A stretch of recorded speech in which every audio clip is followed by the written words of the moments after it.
Isang maligayang araw po sa inyong lahat. Today is June 21, 2024. Ang sabi po ni Solomon in the book of Proverbs 24 verse 16, "For though the righteous falls 7 times, they rise again, but the wicked stumble when calamity strikes." That's the word of God. Kung i-describe po natin ang word na ito po ang word na resilience. Yan.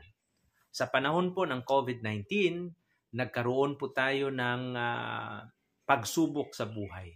Ito pong pandemic o coronavirus. At noong ang mga major publications, noong panahon na yon, 2020, 2021 at 2022, unanimously agreed that one of the primary concepts required for success is resilience.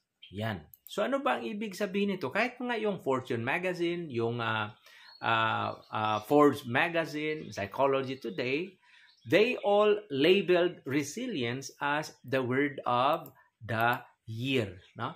So ano po ba ang ibig sabihin ng word na resilience? Ang word na resilience it comes from two Latin words, re, which means back, and salere, which means to jump or leap.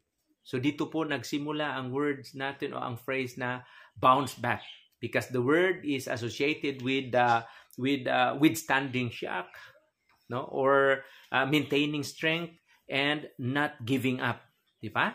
Parang nasa giyera po tayo, no? Kaya sabi sa Proverbs 24:16, "Though the righteous fall 7 times, they rise again." Mga kapatid, kailangan po natin ang spiritual resilience. Because if you faint at the day of adversity, your strength is small, according sa Proverbs 24:10 na sinabi ni Solomon. So mahalaga ang resilience or tinatawag natin na katatagan in English. Dahil kailangan ito, resilience in English, katatagan, dahil kailangan po ito para maproseso at malampasan natin ang hirap sa buhay.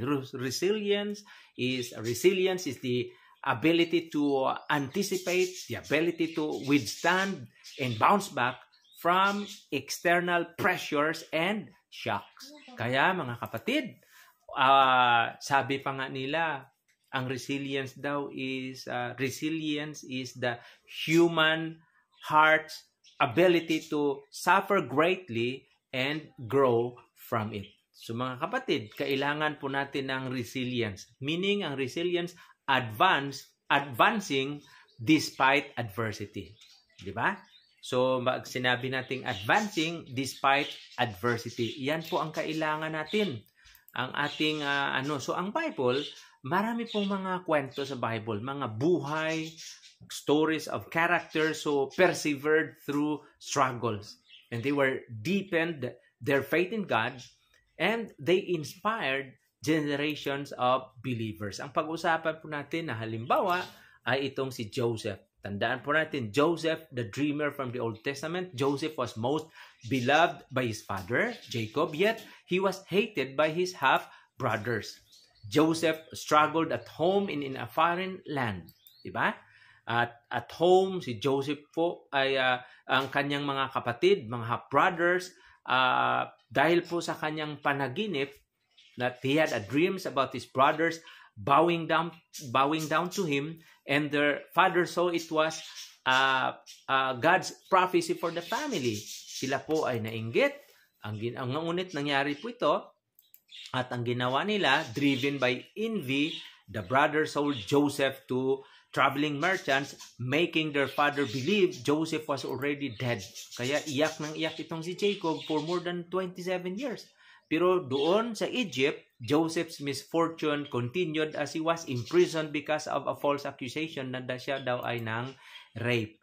Ngunit nung kanyang ininterpret ang panaginip ng cupbearer at ng baker, na tupad yung sa cupbearer, nakalabas ng kulungan, pero Joseph was forgotten. Pero alam natin, nung nagpanaginip ang king of Egypt na si Pharaoh, na-interpret po ito ni Joseph, at sinabi niya 7 years of famine and 7 years of abundance. Kaya siya po ay na-promote At ang bilang gantimpala sa buhay ni Joseph, dahil siya po ay mayroong resilience, siya po ay nagtagumpay sa lahat na yun. So mga kapatid, kailangan po kung ano man pangyayari sa buhay natin, we must be like Joseph na magkaroon ng resilience. Maraming salamat po and God bless you.